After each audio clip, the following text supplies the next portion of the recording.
Peyton Place, and what was it like? Well, I wanted to tell you. I Sure. wanted to tell you the two altercations that I had with Paul Monash, who was, you know, great to me, Total professional. and also very supportive. When I first got there and went on, there were two major altercations.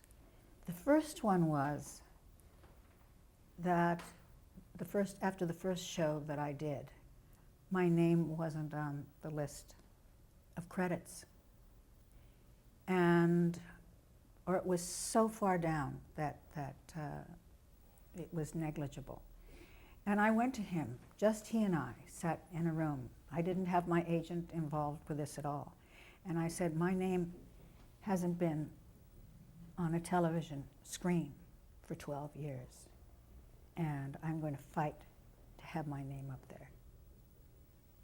Having a name, finally, having Lee Grant, blacklisted actress, up on those screens taking credit is very important to me, and I'm going to have it or I won't do this show. And he was lovely. He was really lovely. I know he was worried about, using me and using my name and what would happen, and nothing happened. I mean, it was over. It was way over. And the other thing was that in the first scene that I had, it was on this new dock, and the way that I was lit was that I should fit into the lighting of the dock. And so when I first saw my dailies, or the first show that went on, it was just out of the question to be lit that way. And I went to Paul, also with my agent Bob Shapiro at the time. And I said, I want to be lit. I want your DPs to look at me, and I want them to light me the way they're lighting Barbara Parkins and Mia Farrow, and who is the other one? Dorothy Malone. And Dorothy Malone, where all that care is taken to make them beautiful. Because there's only one way I'm going to work in this town, and that's to be beautiful. And you know, and I know that that's the truth. You had to be a beautiful woman in that town, or else you were finished. And so, the work that the DPs did with me was just extraordinary. I don't know when I looked as good as I did as in Peyton Place. It's wonderful that they were willing to change and do that, because that takes more time, of course, Oh, of course. and it's more money, Oh, sure. and so Paul had to approve it. Mm-hmm. Let's talk about some of those other people who were in the show. I don't know whether your role came into contact with Mia Farrow, who played Allison McKenzie. Do you have any comment on that? Mia, of course, that was a really interesting and fun time, because that was the time when I was there when Mia cut her hair, which, it was, take this thing that happened with this little Cuban boy, Elian. It was nothing compared to the publicity. Well, you were there. This was That- when she was involved with Frank Sinatra. When she was involved with Frank Sinatra, and she cut her hair. It would have blown Elian off the papers. It was such a big deal. And I remember that she brought a white cat, Malcolm, that was deaf. Yes. And that everything had to be done for the cat. She was so tuned in to this animal. And I don't know whether you know, but I've been doing intimate portraits for Lifetime since I've been a director in the last 20 And you years. interviewed her, didn't you? And I interviewed Mia up in her house with her remarkable children. And she insisted that I come to meet her children. And she has that same kind of feeling for her children that she started to show at that time. How would you label that feeling? Mia, Total dedication? total,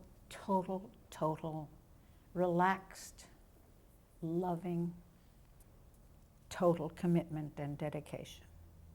She had wanted to be a pediatrician, She had to go to work as an actress because her father had died and they didn't have any money. John Farrow, the director. Yes, John Farrow had died, and her mother was working on Broadway. Maureen O'Sullivan was, exquisite actress, but they had no money, and they had 5 other children.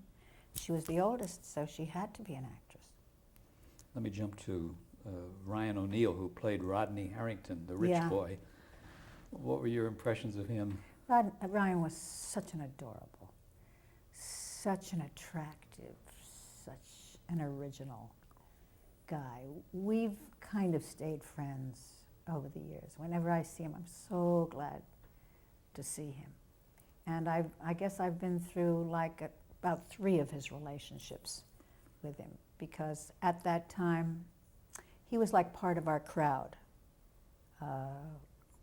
There was like a great 70s crowd. It was a very golden time. And Ryan was always there with Tatum. Tatum was his date. Sometimes he would have another date, and sometimes it would just be Tatum. But Ryan was delicious. How about Dorothy Malone? Dorothy Malone lived in the colony at the same time that we did, and she very often gave parties for the cast. She was a very generous and very dear woman, and she had parties for the cast at her house in the colony on the beach. Was there much of that fraternizing? Yes, there was. Mhm. Yes, there was. We all became very close. Tim O'Connor, who played Elliot Carson. Do you remember him? Vaguely. Yeah. I think you worked with him on The Fugitive at one point. His name was Yes, here, yes. yeah. And Ruth Warwick, of course, was Hannah Cord, Sure. the mother. Ruth Warwick is a very, very colorful lady. Mhm. How about Don Quine as Joe Chernak? Don Quine became a very, very good friend. As a matter of fact, he's still a very good friend of my husband's. Mhm. He married a friend of mine, Judy Quine. And so we became very close. Don And Quine was my brother. That's right, yeah, the one who you defended. That's right. And your father was Gus Chernak, wasn't he? Mhm. Played by Bruce Gordon. Yeah, Anything you want to comment about him? just a lovely man. Yeah. I loved the cast. I loved everything about Peyton Place. And wasn't Ed Nelson as Dr. Michael Rossi funny? I mean, he was always He was kidding around. funny, and he was my romantic interest. Mhm. So And Mariette Hartley at that time, I've forgotten if she was Mariette there. Hartley, Yeah. that's right. Mhm. And she's a wonderful, wonderful woman. She's been through a lot. Hasn't she? Yes. Yeah. And Leslie Nielsen played Dr. Markham. That's right. Yeah. Any other names that you want to remember and talk about there? No, but Barbara Parkins and I just met with Patty Duke because we were in Valley of the Dolls, the famously worst movie ever made that's become a camp pop movie. I think you were quoted as saying it was one of the funniest films you'd ever worked on. Yeah, it was. Let's go back to Peyton Place just for a second, because you won an Emmy for your role as Stella Chernak. That must have been a great, great commendation for you, coming after 12 years of total drought. It was a very, very big night for me. It was astonishing, really. I remember walking through the place before I got on the stage, waiting for somebody to touch me on the shoulder and to say, "This is a mistake, you know. You can't have this. Aren't you Lee Grant? You're blacklisted, get out." You know, it was really hard for me, very hard for me to believe. And I remember Sinatra came up to me. Maybe he was there with me, I don't know. And he gave me a hug, and he said, "You deserve it, kid." And I had no idea that so many people had known that I had been, you know, out of the business that long. And I think that the Emmy came from people who were saying, you know, welcome home. You know, not just for the acting. Did receiving the Emmy increase the amount of work you got after that? Oh, yeah. It did. Yeah. Was there any reason that you weren't in reprise of Peyton Place. They did a telefilm in 1978, and then I think they did another one in 1985. Did they come to you and want you to play it? No? It was a remarkable series because, as the research shows, there were like over 100 regulars over a period of 5 years that appeared there. I mean, the people who weren't just in for one guest shot, but like you, had a running part in the show. And the investment that the audience had in it was so extraordinary. I remember going to a shoe store and buying some shoes, and another customer was whispering with the salesman there, and he came over to me and he said, she wants to know, isn't this the day of your father's funeral? And it was from Peyton Place. And I said, yes, but you know me. You know, I'm out buying shoes instead of being at my father's funeral. Their belief in Peyton Place and that everything was real was astonishing. You know, I'd get these letters, you know, saying, stay away from, you know, Ed Nelson's character, stay away from him, he belongs to somebody else. And it was extraordinary. It was an extraordinary time. Yeah. I think they made those pictures like in 3 days. I mean, it was a half-hour series. And do you recall the amount of shooting time that you had on those? Well, I just know that I was there every day. Yeah. That I was Long days, too. Got up early in the morning, and I'd be there every day because there were 3 shows a week, and that everybody was tuned into. It was just an amazing phenomenon. So you made just one episode after another after another? One after another after another. Mhm. And maybe in the same day, going from Ted Post set to Walter set, you know. So it took a lot of organizing to get that thing Amazing. on the Yeah. boards. Let's jump to some of your other TV appearances. You did Sartre's The Respectful Prostitute for BBC television. Do you recall? Oh, any- yes. Tell me about that. Well, that came out of the show I did, the Courtroom show, which I think was the E.G. Marshall show, the one that Stuart The Rosenberg. Defenders, huh? The Defenders. Yeah. And that was shown abroad. And out of that show, I was very, very good in that. I was very good. And so I got a request for me to do Respectful Prostitute in London. And I did.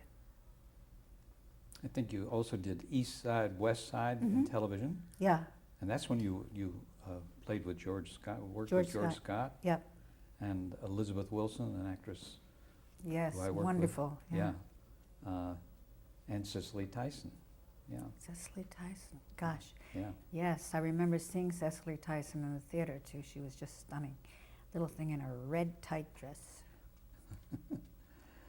Then there was a series called Judd for the Defense, which was a very popular series at that time. Mm-hmm. And again, you worked with Sam Wanamaker. Yes, And yeah. we should talk about him for a minute because he's gone, and because he was such a force in acting. I mean, I remember him with Ingrid Bergman in Joan of Lorraine on Broadway. How magnificent he was. But did you have an affiliation or affinity? I don't mean love-wise, but I mean acting-wise. Well, we worked together. The first time I worked with Sam Wanamaker was when we did Arms of the Man, Right. which was what I did after All You Need Is One Good Break. And he was just, you know, the most bold and dashing hero that you could have. And it was, you know, early in my career, and I really, really looked up to him. And the next big time that I worked with him was when we did Voyage of the Damned together. And that was a huge movie with many, many stars, Faye Dunaway and Maria Schell and et al. And he played my husband in it. And it was the story of the Jews who got on the boat to come to America and who were let off. They were turned away. Were turned away, were turned back. And so it had great opportunities for some wonderful, wonderful work. And Sam did wonderful work, and it was wonderful to be with him.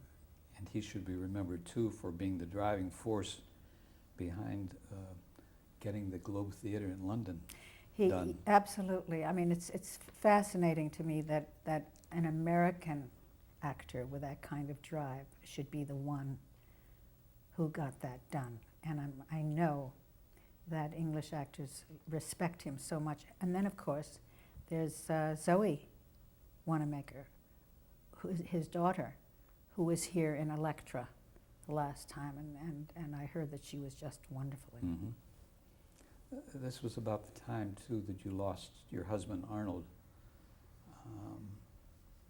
Did this affect your work in any way? I mean, how did... Arnold and I were separated. Oh, you were at that time? We were separated while I was still blacklisted. And we don't have to get into that too much. I just wanted to mention that at this point he did go. Yeah. And so it was another change in your life, to a degree. Yeah. And and he had a heart attack about almost a year after we were separated. And I was very grateful that we weren't together when he had his heart attack, because that fear with the friction of being the one who caused it would have finished me. And I thought at least I was not there with the tension and with the volatility that was between us at that time to feel responsible for his going, because he had been fighting this heart disease all the time that he was fighting the blacklist, all the time that he was trying to get work, all the time that he was trying to support 3 children. So that the pressures on the writers, the pressures on the blacklisted writers and the actors was so heavy. If you look at all those writers who died so young, Michael Wilson and all of them, the pressures to somehow come up with it were more than they could stand. Unbearable. Unbearable. And Arnie died when he was 52. Too soon. I'm going to jump now to some of your other television work. There was a series called ABC Stage 67, which was an anthology series. One of the things you did there was the love songs of Barney Kempinski with Alan Arkin and Sir John Gielgud. Alan King, is it coming back to you? Oh, yes. Arlene Galanka. Oh, yes, very, very, very well. Yes. Do you remember the stunt that you had to do? Yes, I remember the stunt that I had to do in it, because my section of this was like a couple of stories, an anthology that was pulled together, and I think they were stories by Siskel, Murray Siskel. Siskel. And so we were in New York in a penthouse, on a penthouse. They were filming there. And the dialogue between Alan King and myself went this way. If you feel that way, I'm going to throw myself off the roof, I say to him. He says, go ahead. I say, I mean it. I'm going to throw myself off the roof. He says, go ahead. You know Alan King. Throw yourself off the roof. What do I'm going to. Throw yourself. I go over to the penthouse roof and I stop. And they say, okay, so the next shot is you have to throw yourself off the roof. We were at 14th Street, up 19 floors, and I look down, and on the penthouse floor below is a stagehand lying straight across the falling place, which would go down, and a mattress, so that he was supposed to be between me and falling on the street below. And I said, aren't we going to a studio to do this as a stunt? When do we go to the studio? No, you're supposed to jump off here. I forget who the director was, but he was a friend who had fear of heights, and so he couldn't watch it. But the producer turned to me and said, well, you're not going to close this production down by not jumping. What a You know, terrible, actors yeah, are like, you know, I know. the good soldier has to do it. And so I jumped from one floor down to the next floor on 14th Street with that stagehand that, you know, God, what a position to put him in. They That did- was the comedy. Yeah, yeah. They did things like that in those days. Now Yeah. you'd have a stunt double doing Of it. course. Yeah. There was another show that you did there on Stage 67 called The People Trap with Estelle Winwood, Vera Miles, Connie Stevens. A brilliant cast. Jackie Robinson, Pearl Bailey, Mercedes McCambridge, and Lou Ayres. Anything come back to you on that? No, Okay. but I All right. stayed friends with Pearl Bailey, and I love Lou Ayres. I did a movie with Lou Ayres, The Omen 2, I did with Lou Ayres, and I loved him so much. He was the first Dr. Kildare in the movies. Yeah, Around that time, you moved to Los Angeles from New York, around 1966, I think. I moved there to do Peyton Place. Oh, that's right, you did, didn't you? I took my daughter, Oh, who you was moved the like whole 7. family, yeah. Mhm. Well, my family was my daughter and myself. You hadn't adopted your other daughter by that time? Oh, no, no. Oh, okay. And then you did 3 feature films around that time. In the Heat of the Night was one. And how did you get that part? Do you recall? I met with Norman Jewison, who has stayed a very, very good friend. I met with him and with Hal Ashby. And I had everything that they could possibly need for In the Heat of the Night. I had lost a husband. It was nothing that we talked about, nothing ever, ever, ever that we talked about. But it was something that I know that they saw in me that was so usable, because my whole part in The Heat of the Night was being told by Sidney Poitier that my husband was murdered. And so the very occurrence of what happened when I was told that Arnie was gone was something that I just kept and held and went right into the scene, and was so grateful that I was able to get it out of the inside of me into. So it was a very rewarding experience being in that picture. Yeah, Yeah. it really was. How about Valley of the Dolls? How did that come about? I don't know. That part? Tell us about the part you played there.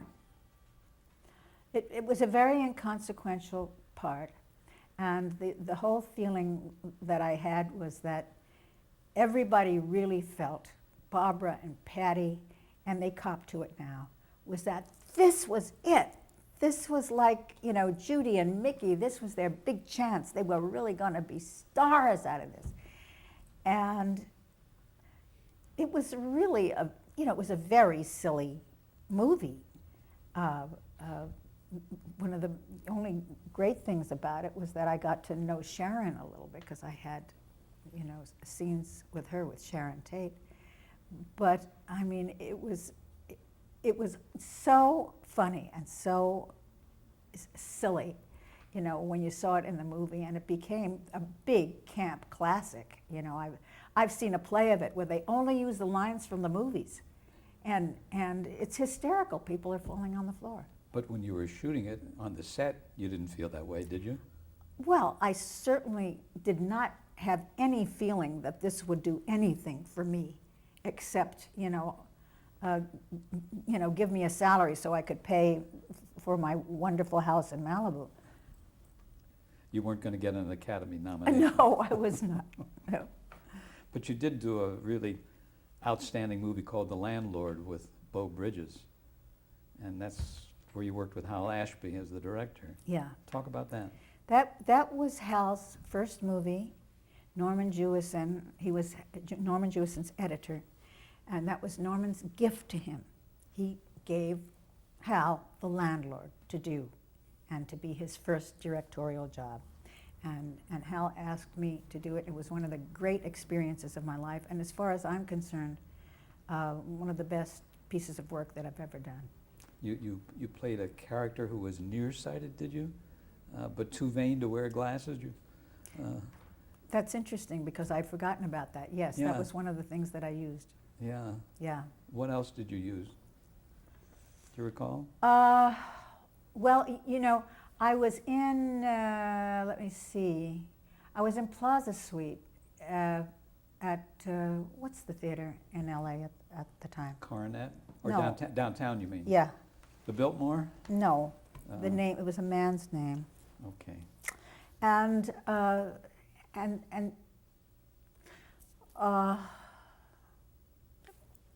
Norman knew me from